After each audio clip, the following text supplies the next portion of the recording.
pinanganak dahil pinayagan po ako ni Am ngayon na lumabas. Talagang napakabuti ni Lord kasi talagang ang uwi ko is 9:30 o kaya ay 10 o'clock, pero narito si Lord at binigyan niya po ako ng pagkakataon na tumayo dito ngayong gabi na ito. At ako po ay nagagalak dahil ang aking i-deliver ngayon ang salita ng Panginoon ay ang topic ko po ay serving others. Pero ang tema ko is wash other feet. So ito po ay nasa John 13. Ang rito ay, do as I have done for you.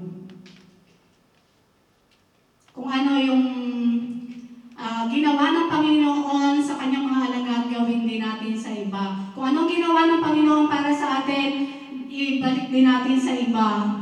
Ang pagpapala ng Panginoon, ang blessing niya, is i-share natin sa iba. Sa John 13 po, John chapter 13 verse 13 to 17. Hindi ko po siya masyado makita. Kasi ito na po. Iba na po yung talagang salamin. Thank you po. Talaga pong sa lahat po, my first time. Hindi ko po alam kung paano ako tatayo dito, kung paano gagawin ko, kung lalakad ba ako o talagang tatayo lang. Pero napakabuti ni Lord kasi ay mag-share tayo ng salita niya, ang kanyang word of God na nagbibigay buhay. At sa John 13:17 po, sabi doon is, you call me teacher and Lord, and rightly so, for that is what I am. Now that I, your Lord and teacher, have washed your feet, you also should wash one another's feet. I have set you an example that you should do as I have done for you. Very truly I tell you, no servant is greater than his master, nor his messenger greater than the one who sent him. Now that you know these things, you will be blessed if you do them. Ay, maraming salamat, Lord God, sa salita mo ngayong gabi, Lord God. Lord, ako po yung humingi sa iyo ng presensya. Yung presensya po, sana'y samahan mo po ako ngayong gabi para ma-deliver ko po ito ng naaayon sa iyong kalooban, O Lord God. Ikaw po ang manguna sa akin, Lord. Ibigay mo po sa akin ng iyong banal na Espiritu para gabayan ako at masaliksik ko ng tama at ang iyong salita, Lord God. Maraming salamat, Lord. In Jesus' name, Amen. So, ang una po nating point sa wash other feet, ang command po niya. Ang nakalagay dito is Jesus' command, obey.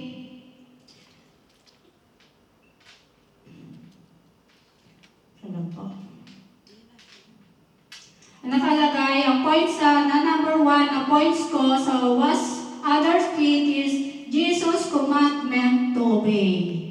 Kailangan po natin ang pagsunod. At paano po tayo makakasunod? Siyempre, kailangan natin alamin kung ano ang salita ng Panginoon. Kailangan may alam tayo kung paano natin ipapamuhay ang kanyang salita. Kasi doon lang po tayo makakasunod. Pag nalaan natin, nagbasa tayo ng Bible, kasi yon ang Word of God na talagang si Lord ang nagbigay. Kasi ang kabaligtaran nun, iba na po ang nagbigay. Kaya po tayo, kailangan nating sumunod sa Kanya. At ito po, kanyang command, ito po ay hindi optional. Hindi rin po alternative. Kailangan po talaga ang command ng Panginoon ay susundin natin ng buong puso. Kailangan po may pagmamahal. Kaya napakaganda po na tayo ay sumunod blessing is darating sa atin dahil sa ating pagsunod na may pagmamahal. Kasi yun yung ginawa niya. Ang sabi nga doon, di ba sabi doon sa tinatawag niyo akong teacher. O,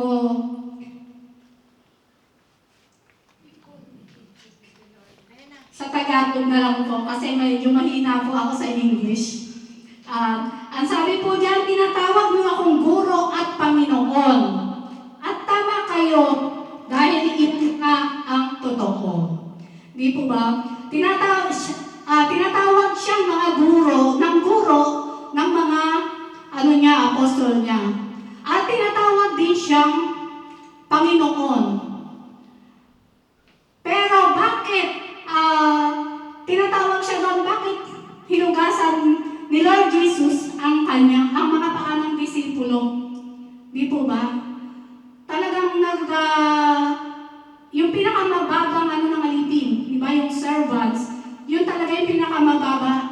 Kasi minsan sa isang bahay, meron pang medyo mataas pagka, di ba, may mga katulong. Yun. Siya, yung pinakamababa, hinugasan niya yung paa ng mga alagad. At doon nga sa command na yun, yun sinasabi niya na ang paghuhugas ng paa, bakit kailangan niyo pa akong tawagin? Bakit ninyo ako tinatawag na Panginoon? Gayong hindi naman ninyo sinusunod ang mga sinasabi ko. So, wala pala tayong karapatan na tawagin siya ng Panginoon. Wala pala tayong karapatan na tumawag sa Kanya. Pagka tayo ay hindi susunod sa Kanyang mga salita, sa Kanyang mga command. Kasi ang command kailangan talaga sundin. Hindi wala nang basta kailangan sumunod sa Kanyang salita para sa, yun nga, may promise kasi siya na buhay na walang hanggan para sa atin. Di po ba? So, ang pangalawa naman po ay Jesus humbled Himself in serving. Sabing ganon. Serving others with humility. Kailangan po yung paghuhugas ng Panginoon sa paa ng mga disipulo kahit na sabihin mo kasi walang nagpakumbaba sa mga alipin. Kasi kailangan matapos na niya yung dahil alam niya yung darating. Alam niya yung kinabukasan. Alam niya kung ano na ang mangyayari. Kakaunti na lang kanyang oras para gampanan lahat ng kailangan gawin niya. At yun yung paghuhugas ng paa ng mga alagad. Kailangan. Kasi ang paa, yun ang pinakamaruming parte sa ating mga katawan. Di ba? Sa ating katawan. Kasi lagi siya, lalo sa mga disipulo. Di ba? Walang sapatos. Talagang sandalyas. Talagang yung mga alikabok. Minsan, meron namang mga putik-putik, ganyan. So, nung makita ng Panginoon na gano'n, hinugasan niya, nagpakababa siya, nagpaka-humble siya sa mga dahil gusto niyang maging ehemplo, maging modelo, para gawin naman ng mga alagad niya sa bawat isa yung kanyang ginawa. Gusto niyang gawin din ng mga alagad sa mga kapwa niya, disipulo, na linisin ang paa ng bawat isa. Kung hindi niya sinabi ng Panginoon na siya ang tinawag para siya linisan. Hindi.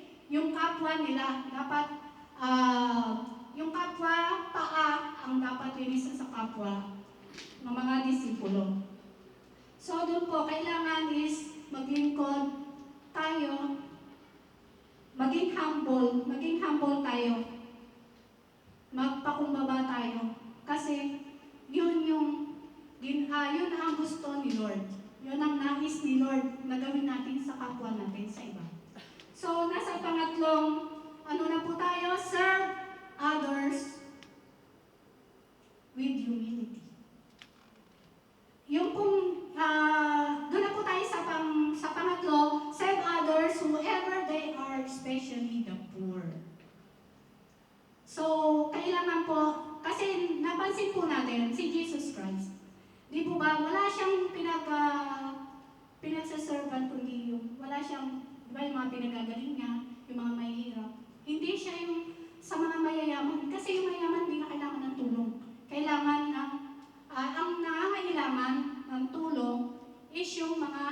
mahihirap. Di ba? Walang tinulungan si Jesus Christ na kaya kundi yung mga mahihirap, yung mga walang-wala, yung mga kailangan ng tulong. Diba pag nangingi tayo ng tulong, alam ni Lord na wala na tayo, siyempre. Tapos hingi tayo ng tulong sa Kanya ng buong puso. O diba, nandiyan na agad ang biyaya niya. Hindi niya tayo pababayaan, napakabait ni Lord. Talagang kailangan magpaka-humble lang tayo na kailangan gawin natin sa iba. Kagaya po kunyari, ako po marami ring experience dun sa Pinas. Kasi sa Manila, marami po talaga pag ako ay lumalabas, pumupunta ako ng ibang lugar, marami po doon mga street children. Marami rin mga bata doon, lalo sa Ortigas. Pag ano mo sa tulay, meron siya doon ng mga namamalimos. Ako po kaya hanggang ngayon, sinasabi nila bakit dala-dala ko yung kusina ko. Nakasanayan ko na po kasi na magbitbit ng pagkain. Kasi yun yung ibinibigay ko. Hindi ako nagbibigay ng pera kasi marami nagsasabi, ay, ano lang yan, merong nag-uutos. Kaya ang binibigay ko pagkain para sa kanila. Di ba? Nabusog sila. Para, yun, yung pagtulong sa mahihirap. Kasi kung kailangan natin na tayo naman ay nakakaangat ng konti o kahit hindi man, pwede naman natin i-share yung ano natin. Kung may kalahati kang biskwit, ibigay mo na para at least makatulong, ano ng tiyan ng kapwa natin. So yun po ang pangatlo. Kahit na sino pa sila, siyempre hindi tayo mamimili. Basta't sila ay nangangailangan ng tulong. So, kasi,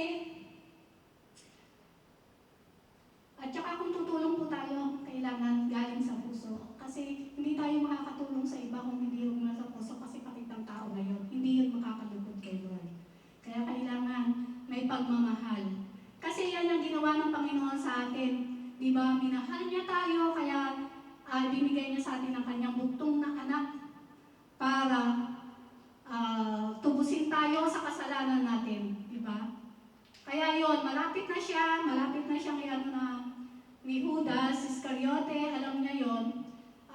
Yung po sa chapter 13 po, doon po makikita yung kwento na yon, yung Last Supper. So, kaya po, alam na niya kung ilang na lang siya, kaya kailangan gawin na niya yung marumi. Ibig sabihin kasi, yun yung ating mga kasalanan, na kailangan malinis na niya, wala nang matitira. So, yun po yung paglilinis ng paa ng Panginoong Jesucristo, na maging ehemplo natin ng kailangan may humble. Kasi mag-humble tayo. Kasi ang humble may pagmamahal yan. Hindi lang naman yung magbibigay kapakitang tao, hindi po yun nakakalugod kay Lord. At ang pang-apat po, serve others without being ashamed. So kung tutulong po tayo sa mahihirap, nakakasalamuhan natin ang mahihirap, huwag po tayong mahihiya. Kasi yung iba, saan pupunta? Doon sa matataas. Kasi bakit? Doon sila tumutulong, magkakapera sila. Hindi na po ganun yung pagtulong na nakakalugod sa Panginoon. Napupunta ka doon sa mayayaman, hindi naman nila kailangan ng tulong.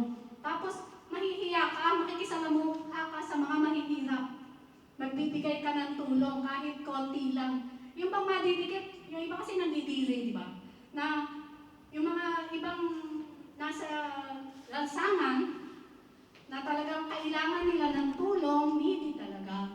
Na talagang kailangan ginawa tayo ng Panginoon, nakawanis niya. Sa simula pa lang, malinis tayo. Pero ayan siya ngayon. Binigay niya kanyang bugtong na anak para tayo ay maligtas at kailangan iyon ay share din natin sa iba. Ang ginawa ng Panginoong Jesus ay gawin din natin sa iba. Kahit pa ang paglilinis ng paa. Siyempre, wala naman siguro, siyempre nahiya tayo, linisin yung paa ng iba, lalo na hindi mo naman kamag-anak. Hindi po ba? So, wag po tayong mahihiya na tumulong sa mahihirap. Hindi po dapat natin pagdirihan yung mga anak. Kasi di ba, sa yung iba, hindi lang sa pagkain, hindi lang sa pagbibigay, pwede rin tayong tumulong. Kasi po naalala ko dati, yung may matanda tatawid. Di ba? Kahit iba ang way mo, itawid mo muna. Kasi yun din, way din ang pagtulong yun. Yung pagtulong para makatawid yung matanda. Way din po yun ng talagang makalugod kay Lord na kahit hindi yun ang way mo, itawid mo muna para hindi siya masagasaan, hindi siya maaksidente. Tsaka ka ulit bumalik. Total, ikaw naman ang malakas, di ba? Lalo na kung yung matanda, ganun-ganun siya kung lumakad. Siyempre, nagmamadali ka. Paano gagawin mo? Baka huwag mo naman siyang hihilahin. Ngayon, madupa pa yun. Sa galing-galing natutulong ka. Ano na. Diba? So, kailangan may humbleness, may pag-ibig. Yun. Ang pagpapakumbaba talagang kasama dapat sa buhay natin. Kasi kung magpapakumbaba tayo, magsasama-sama ng may harmony. Di po ba? May pagkakaisa. Kasi wala nang inggitan. Wala na yung mga pride na sobrang taas. Hindi na natin kailangan yung pride pagka si Jesus ay nasa puso natin. Kahit pa maglinis tayo ng maruruming paa, kahit nakaapak pa yan ng kung ano. Diba? Kasi yun ang makalulugod kay Lord. Diba? At ang biyaya niya talagang mag-umapaw pag yan na ginawa natin. Na talagang yung puso natin, lilinisin natin. Sabi nga, ang ng salita, pag tayo ay nagbabasa ng Bible, sabi ganyan, tumingo ka sa aking isip at manahan ka sa aking puso. Di po ba? Panahanan natin sa ating puso ang pag-ibig ng Panginoong Jesus. Panginoon ng Panginoon natin. So, ang panglima pong points ko is serve others in many good ways. Yan po, maraming paraan kung paano tayo magsaserve sa mag-serve po tayo serve others in many good ways. Ibig sabihin po, kahit sa maliit na bagay na talagang nangangailangan, hindi yung kailangan na sige ka ng praise the Lord, sige kanta ka dito, tapos samantalang ang katabi mo nangangailangan pala ng tulong, pero anong ginagawa mo? Parang basahan mo siya ng Bible, kahit sabihin mo ng kapitbahay nga natin, manghiram pala sa'yo ng bigas, pero ang ginawa mo, binasahan mo ng Bible. Okay lang, nabasahan mo siya, sharean mo siya. Pero sana, pag uwi niya, kahit sabihin mo hiram siya ng kalahating kilong bigas, kung wala ka rin bigas, bigyan mo kahit pambili ng kalahating kilong bigas. Diba? Mas nakalulugod po yun. Na, sige ang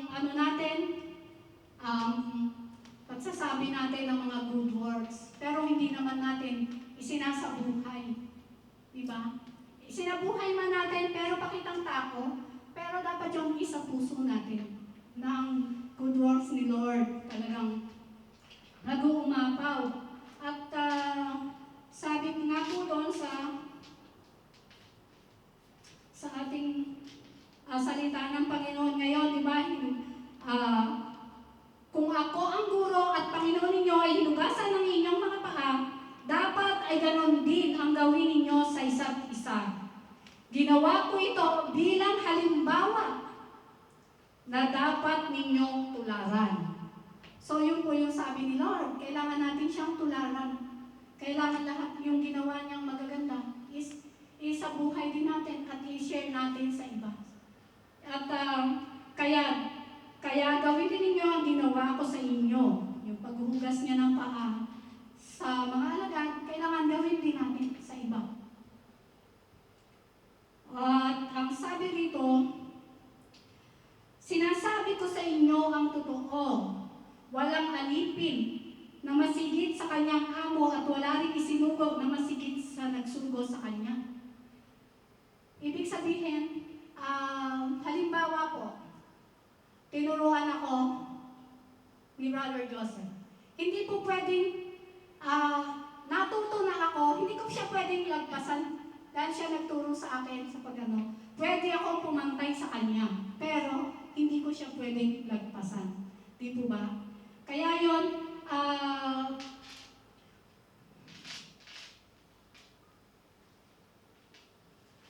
sabi doon ay, ngunit huwag kayong magpatawag maguro dahil lahat kayo'y magkakapatid at iisa lang ang inyong guro, sabi sa Mateo 23:8. Isa lang ang ating guro at ay yung Panginoon, Jesucristo.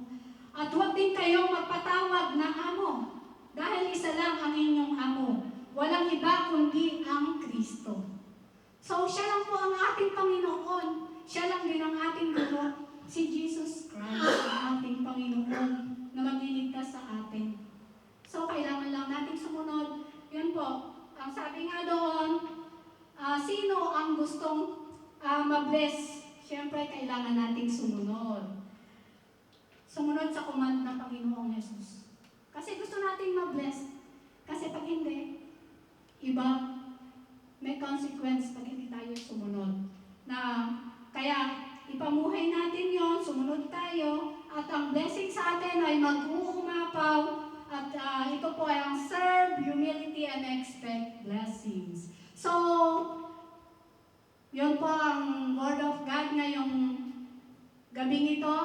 At yun po, uulitin ko po yung limang points na wash others' feet. Number 1, Jesus' commandment to obey, ang pagsunod sa kanyang command. Ang pangalawa, Jesus humbled himself in serving, serve others with humility. At yung pangatlo, serve others whoever they are, especially the poor. Yun. At ang pang-apat, serve others without being ashamed. Huwag tayong mahihiyak na ipakita ang pagtulong sa kapwa. At ang pang-lima, serve others in many good ways. Diyan po nagtatapos yung aking, sana po ay naintindihan nyo ito ay maipamuhay natin sa ating buhay. Ang salita ng Panginoon. Maraming salamat, Lord God. At ako ay ginabayan niyo po. At ngayong gabi ako ay nagpapasalamat sa iyo. Dahil sa iyong salita na sana ito ay maipamuhay namin, tumimo sa aming isip at nanahan sa aming puso ang iyong salitang nagbibigay buhay. Maraming salamat po, Lord, at kami po ay nagpapahugas ng paa sa iyo, Lord God, para kami ay malinisan mula ulo hanggang talampakan. Maraming salamat, Lord God, in